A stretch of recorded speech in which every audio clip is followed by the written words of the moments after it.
What the fuck is that fucking thing? What the fuck? Hello? What? Chill. Scary. Yo, I'm gonna check his vibe. What are you? Yeah, what are you?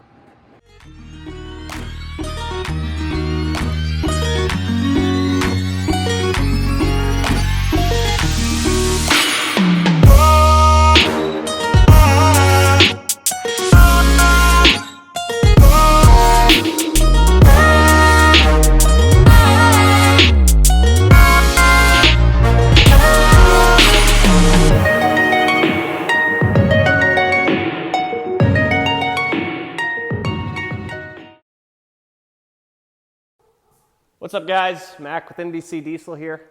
I'm at home in my shop and behind me I've got my 1960 Ford F100 project. I shared this on Instagram the other day and had a lot of people interested in it and wanted me to do a build thread on it. So what I'm going to do here is kind of go over everything that I've done to this point and then also make a tutorial kind of on how to come and swap an older pickup like this. There's a lot of things that have to be done to beef up the chassis and suspension and axles and all that stuff to get these things to survive with the added weight and added torque and all that stuff. So I'm going to do a build thread here and a kind of tutorial on it. So like, subscribe, follow along, and let's get to it. In case I get judged, I'm using an iPhone. You can see the headphones.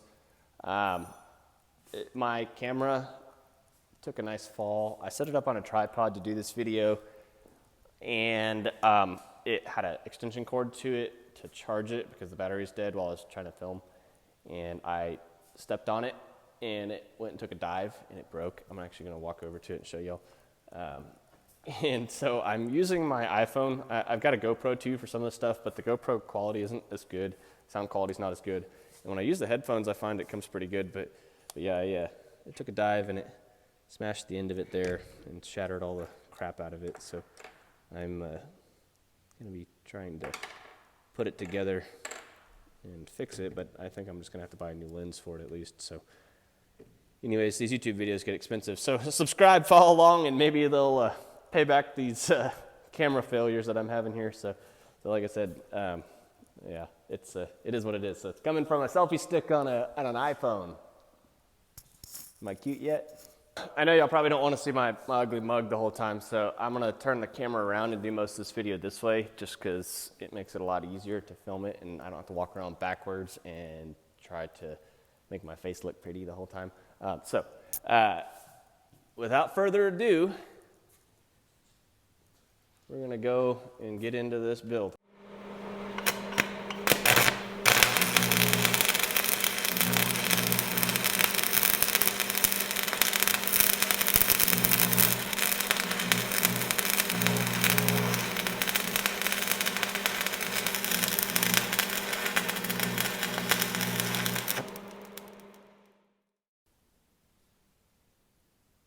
You need to consider the chassis strength for your Cummins build.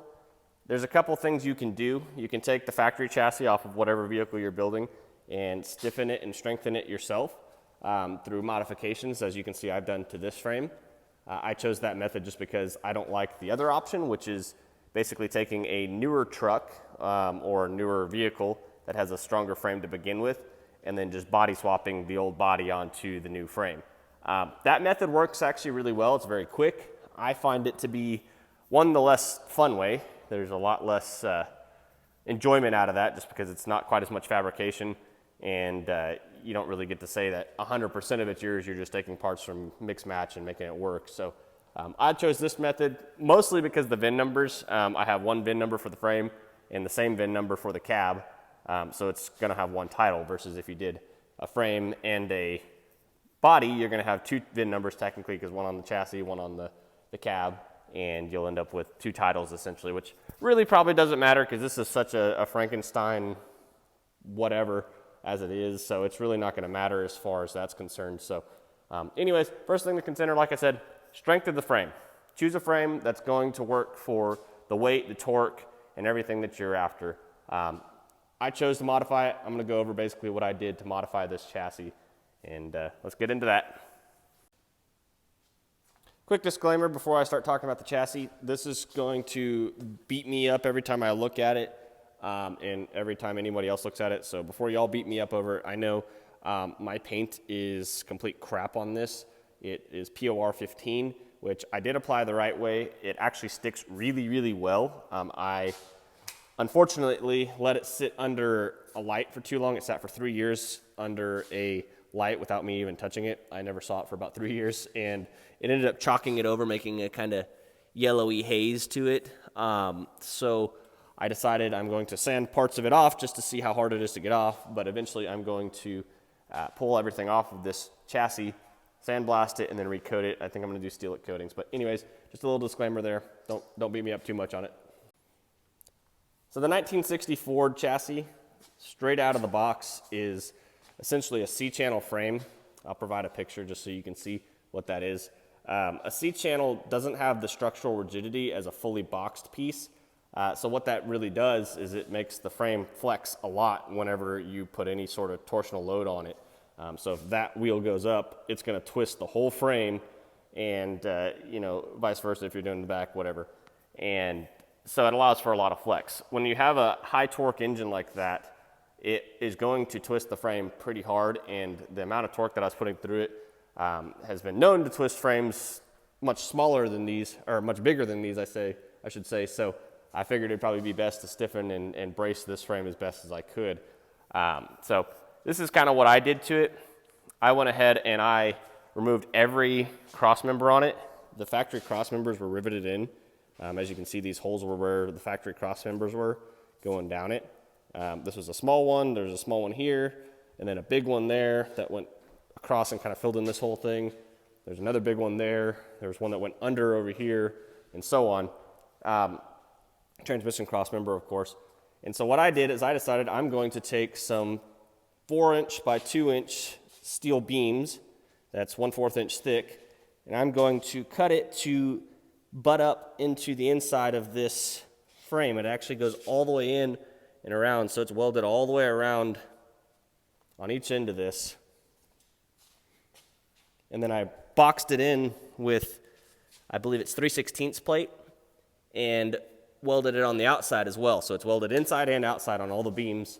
I did a 2x4s in the back right there. I did those two, made sure they were square. Did a 2x2 up here, 2x4 with a 2x4, made it a K-member there.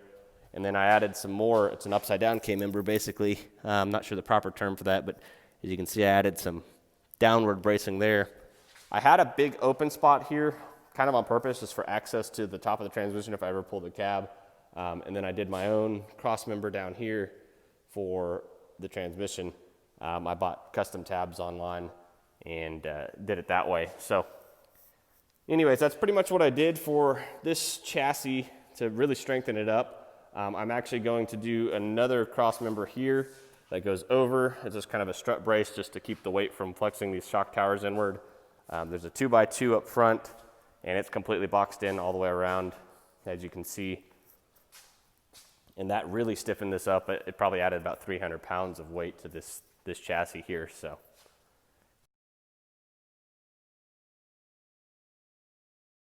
you'll want to consider stronger axles, mostly because the weight of the diesel engine. This Cummins engine weighs almost 1,200 pounds.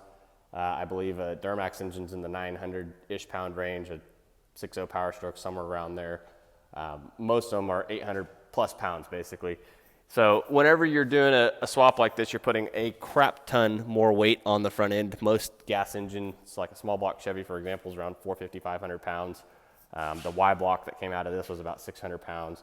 So even this is double what that heavy Y block is. A big block's, you know, not even much more than those small blocks in that Y block. So this engine's going to be a lot more weight for it. That's one of the big things for it. The next thing is the torque. This engine, I mean, the way it's set up is going to put out well over 1,000 foot-pounds of torque. So the factory Y block, I believe, puts out 250 foot-pounds, maybe 300. So this is tripling, if not quadrupling, the torque output.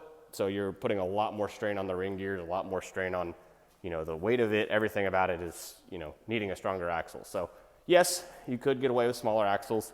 I've seen plenty of people do them with Dana 44s. I've seen people do a Ford 9-inch rear, Dana 44 front.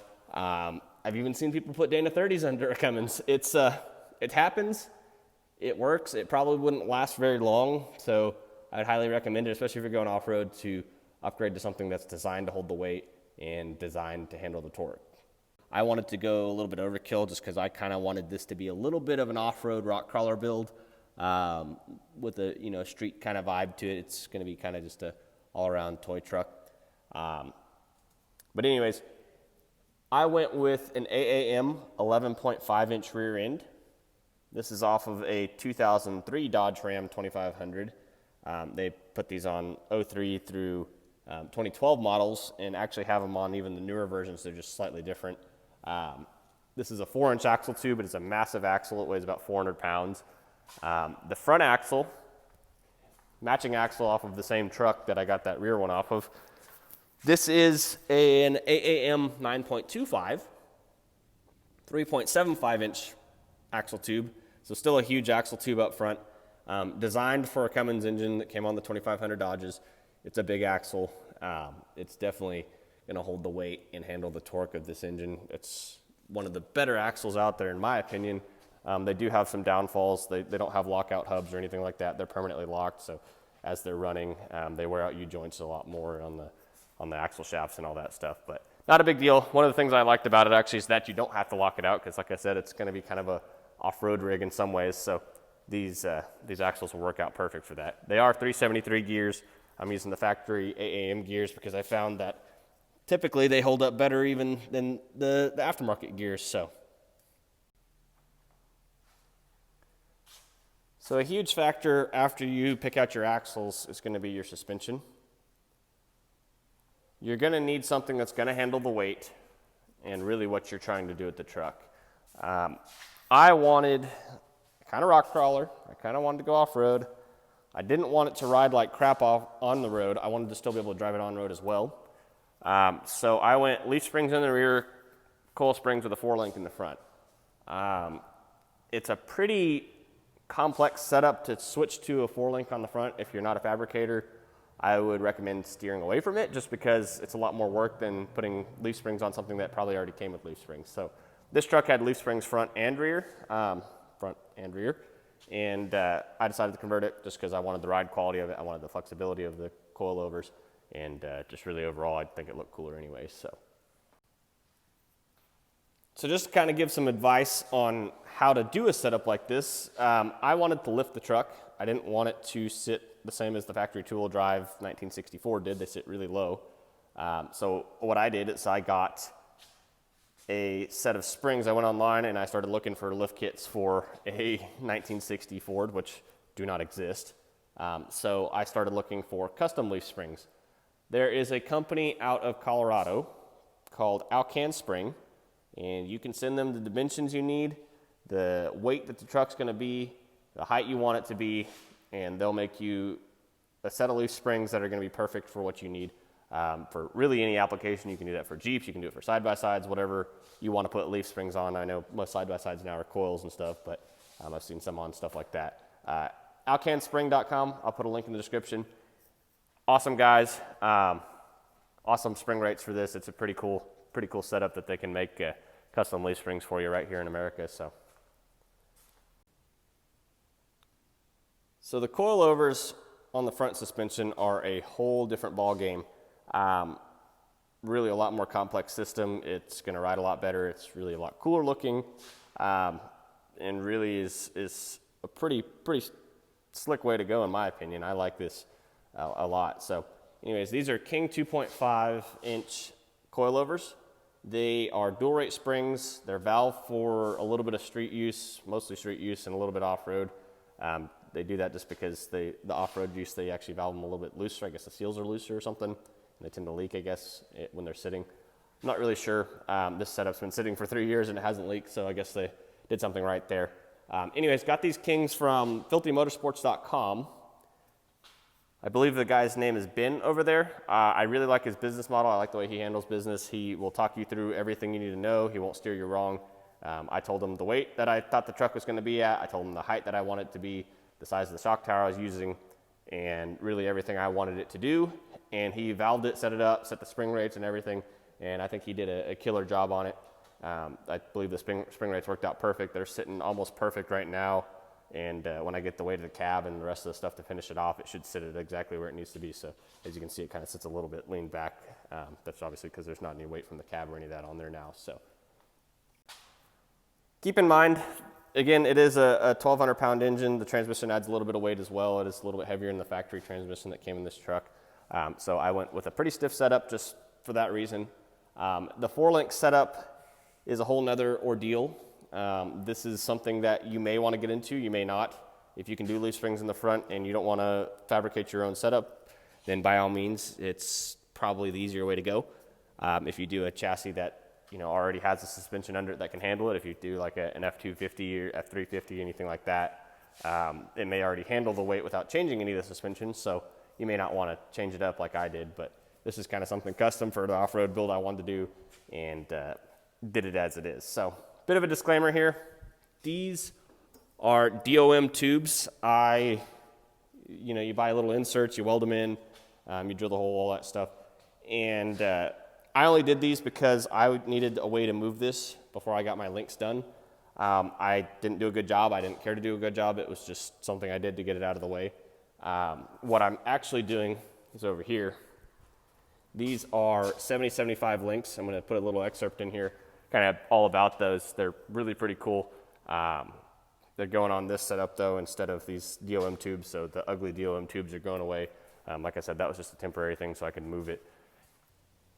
So I want to talk about this link for a bit, just because it's kind of cool, the science behind it, quote unquote. So when you're 4x4 and rock crawling and you get something that comes and hit it real hard or climb up a hill real hard, you get a lot of loading force that goes this way. Sometimes you get some, side to side. And when you hit that, it tends to bend steel, and they end up bending a lot of 4-link bars on a lot of hardcore rock crawlers. So one of the solutions is to go to a thicker link bar, go to a larger diameter. As you go larger, they get a lot more difficult to bend. Solid stock, all sorts of stuff, and people over the years decided it wasn't working. You end up with these fat, setups that were, welded together sometimes. They made all sorts of different geometry things on it. And then one day someone said, you know what? Let's stop going harder, bigger, and stronger. Let's go to flexible aluminum. So 7075 is a relatively malleable material as far as being able to bend it and have it retain its shape. So what's cool about this is a metal like this, you can bend it pretty good, and it usually pops right back into shape pretty quick. I've seen these sometimes. There's stories of this type of metal where guys completely bend it, and then it just slowly over time just kind of creeps its way back into shape just because it likes to retain its original form. So it allows some sort of cushion basically whenever you're going up and bending these type of bars whenever you're hardcore rock crawling, whatever. So this is kind of where I was going with this build, is a bit of an off-road crawler type build, which is why I did a 4-link setup like this, the coilovers, all that. I also wanted the nicer ride and to get rid of the leaf springs up front on the factory setup, because who wants leaf springs up front, to be honest? I mean, come on, guys. So what I did for the 4-link is I went online and I searched all around for different tabs and brackets from all the 4x4 shops, and I couldn't find anything for this size axle tube. I ended up finding these this is from, I believe, Ballistic Fab, and I got that set up. I think it's from Barnes 4-wheel drive. And then this setup is about my 15th try at this, but I got that from Ballistic Fab as well. I had to end up cutting out the shape where it goes over the axle a little bit to get it to fit better, just because it came with a 3.5-inch setup, and it's a 3.75-inch tube, so I had to cut those out a bit and do a little bit of modification for that. It wasn't terrible. I had a guy weld up for me on those just because I don't trust my welding as much as this guy's, so he did a pretty bang-up job on it. I went online and found some shock towers. These are actually for a straight axle conversion on a Duramax. And then I took the shock towers from WFO, Wide Fucking Open, I believe, And anyways, these are pretty awesome shock towers. Had them mounted up and got it all mocked up and welded on. And this is a pretty sweet shock tower setup. So if you're doing a Duramax straight axle conversion, then by all means, and if you're trying to make it work on something like this, then definitely you can modify it to make it work. And that worked out pretty good for me. So the track bar is pretty much the same situation. I believe that bottom part is from Ballistic Fab. I believe the top mount is from Barnes again. And then I've got some Heim joints that are from Barnes and a DOM tube just holding it together for now. I'll probably do a 70-75 link on that again, and or a stainless bar that I can bend. I may have to put a bend in it depending on oil pan clearance. Just another disclaimer. Those dents are from moving the engine. I'm getting a new oil pan here in a bit, but that'll all be knocked out, cleaned up. This will be a pretty slick ride when it's done, I think. So this is how I converted to power steering. There is plenty of ways to do it on different vehicles. This is just what I did since this is a truck that came without power steering. From the factory, it had a little mechanical gearbox that went in the side here, came out this hole. There's obviously no boxing plate over there. And it had a little arm that it swung, and then it pulled another mechanism on the steering linkage that would pull the wheels side to side. No pumpkin there, of course, from then because it was a two-wheel drive, but now obviously it's four-wheel drive, and I wanted power steering. So here's what I did. This is a Hydro Boost pump off of a 2002 model Dodge Ram 2500. It fits right up to any 12 or 24 valve block, as long as you've got the timing case for it. And it also works with the 03 Hydro Boost lines that go to an 03 to really a 2012 model steering gearbox. So all I did is took the factory lines and I ran them to the steering gearbox. I don't have them hooked up on all of it. And then I ran it to a cooler up front, and then I routed it back into the hydro booster that goes up on the firewall, as you can see here. And that came back into the pump, and then it's done pretty much as far as the power steering. So that basically made a power steering setup there. I'll show you how I mounted the steering gearbox. This is just a redhead steering gearbox off of a 2006 model. This is just DOM tubing and then a 3/8 steel plate. This plate I am throwing in the trash. It is just for mock-up. I did this so I could mount everything up and get it all lined and sorted out. And then I'm going to make a billet steel one of these on one of our CNC machines, and I'm going to weld it on and have it look real nice and not just like some ghetto piece of square plate there. You could do this. It would probably work just fine. I wanted it to be a little bit nicer than that. I'll show you what I did down here. You can see I've got some DOM tubing on the bottom there to space it out as well. And then a drop pitman arm there. And then I've got the linkage off of a 2012 model that fits on this 2003 axle. And then I bent it with a pretty cheap, cheesy tube bender to clear that track bar mount. And that completed the steering setup there. Really, it was pretty simple. To finish out the steering setup, I went and I searched for a custom steering column. I wanted a tilt column. I Did It Steering Columns is who I got this through. This is their paintable version, so it's just sitting here ready to be painted, basically. And what's cool about this is it's actually got all the wiring set up for the turn signals, the horn, the ignition, all that stuff set into a more modern clip. So for the wiring harness, I don't have to do nearly as much wiring for all that stuff. I can just run it to a fuse box and then start making some other stuff. That comes out right here. And then it comes over, and I've got a steering shaft. You can just buy custom steering shafts online and some U-joints and get it to attach. And that actually worked out really well. So shout out to I Did It Steering Columns and some ingenuity, really. So.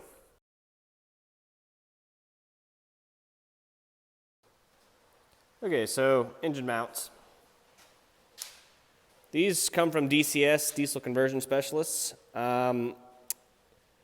I kind of think they're a little bit ugly, but they get the job done. They don't make them specific for certain year models. I mean, they have a bunch of different models they support, obviously, but this specific body, it didn't support. So I had a hard time trying to find mounts for a 1960 Ford F100. But as it turns out, there's an SAE standard for frame widths for this style truck. So Chevy, Dodge, Ford, they all use an SAE standard. It turns out from frame rail to frame rail, they're all the same width. I believe it's 34 and a half inches. I don't remember off the top of my head exactly the measurement, but turns out that you can take something from like a 50s or 60s Chevy, and DCS makes a set of mounts for those, and you can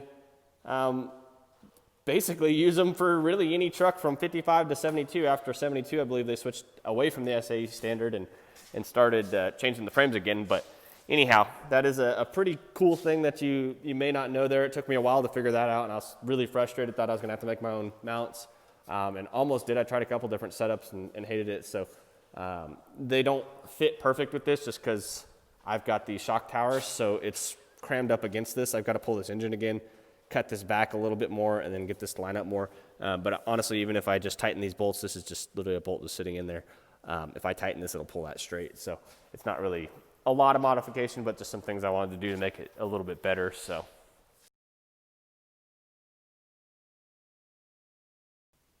All right, let's get to my specialty here, the engine. This is a 1998 24 valve Cummins. It's got a P-pump off of a 1996 Model 12 valve. It's a 180 horsepower pump. It's got 5,000 RPM governor springs in it, so it'll rev to 5,000 RPM. It is bench tuned to 375 cc's, so it should make it has enough fuel at least for 650 to 700 horsepower. It should be in the probably 550 to 600 horsepower range when it's done, based off the turbo setup.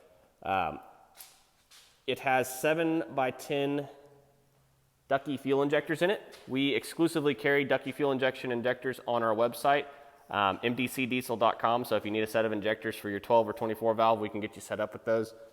They're awesome injectors. Have never had any issues out of them, and we sell a ton of them. So anyways, this turbocharger, really our specialty, what we do in-house. This is our S363 SXER unit. We make these in direct bolt-ins for the 94 to 02 second gens. We make them for the 03 to 07 common rail Cummins. We make them for all of our kits, really, the Powerstroke kits, the Duramax drop-ins, the newer Cummins, the 6.7 Cummins model setups. So anyways, that's the SXER S363, and this has got a .91 T4 housing on it, and our new stainless steel T4 manifold that we're offering with our second gen swaps or for the 24 valve Cummins. Those will fit 98 through present model Cummins, so that'll come in our second gen swaps if you order it with that option there. So I know a T4 .91 housing isn't ideal. I'm doing that because our stainless steel manifold here is only made in T4, and I wanted to run our T4 stainless steel manifold, so that's why I've got a T4 .91 on it. It should spool just fine anyways. It's a 5,000 RPM setup, so I've got the RPM to turn it. On most second gens, I'd recommend a T3 setup, but it is what it is with this setup, so it's going to be more of a toy anyways, so not a big deal on the lag. This valve cover, I want to talk about this for a second. It's our only MDCdiesel billet valve cover. It's for the second gens. It's the only one for the second gens. I know we make them for the common rails, the 06 and up models currently. We're not currently making this one, unfortunately, due to the size of the material that is used for it. It's very expensive to make, so unless we get enough interest for it, we're not going to manufacture them. So let me know in the comments if you want one. Shoot me a message, anything, and let me know, and maybe we'll start making them, because we definitely can make them, but we're not currently producing them just because obviously the manufacturing cost is too high for the little amount of interest we've gotten in them. So if it turns out that we've got a lot of people interested, then definitely we'll start pumping them out, but currently this is the one, the only, and it's staying on this truck for now. So the driveline was pretty easy. It's just a NV4500 out of a 98 model as well. I know the NV4500 is probably one of the least favorite manual transmissions out there. At the time, it was one of the smallest ones that would fit in under the cab without cutting the cab up, and I didn't want to cut the cab too much, so I decided I was going to stay with that. I didn't want to do the NV5600 because I couldn't find one, quite frankly, and by the time I did find one, I already had this transmission in place. NP241 HD transfer case. This is just a used one. I am going to clean it up and rebuild it throughout this build, but currently it's just mounted up for the rest of the mock-up for this. This is a slip yoke for obviously this transfer case that goes into some 1450 Spicer U-joints, and then it goes down to 1450 U-joints into just the pinion on the AAM axle off the newer truck. This is a custom drive shaft from these guys, drive shaft specialists. Highly recommend them. They make one-piece drive shafts for the newer Dodges as well. So if you've got a long bed that's got a carrier bearing issue, you can get a one-piece aluminum drive shaft from these guys, driveshaftspecialist.com. Awesome guys. They're actually local here to me out of San Antonio. I'm going to get the front drive line done whenever I decide Bluetooth isn't good enough for me. Going to clean all this up anyways. But NV4500, I've got a Veil Air dual disc in it. We do carry Veil Air on our website, MDCdiesel.com, like I said. And we can get you set up with a Veil Air clutch as well if you need. Anyhow, that's pretty much the driveline for this setup. All the nitty-gritty important stuff. Got one of our intake elbows off of MDCdiesel.com on here. And that'll work on the 24 valves as well. So you don't need to order a different one. It'll look just like that pretty much. Obviously a little cleaner because it hasn't been messed with, but that's the driveline for you. Pretty easy. So that's it. That's the 1960 Ford F100 build. Let me know in the comments what you think about it. Let me know where you think I should go with it. Subscribe, follow along so I can show you really everything that goes on in the future. And I'm going to do a lot of how-to videos and a lot more in-depth videos on everything I do from here on out on this setup. So from here to completion, y'all will see pretty much everything else that goes on with it. I wish I had more videos from before, but this is what it is. So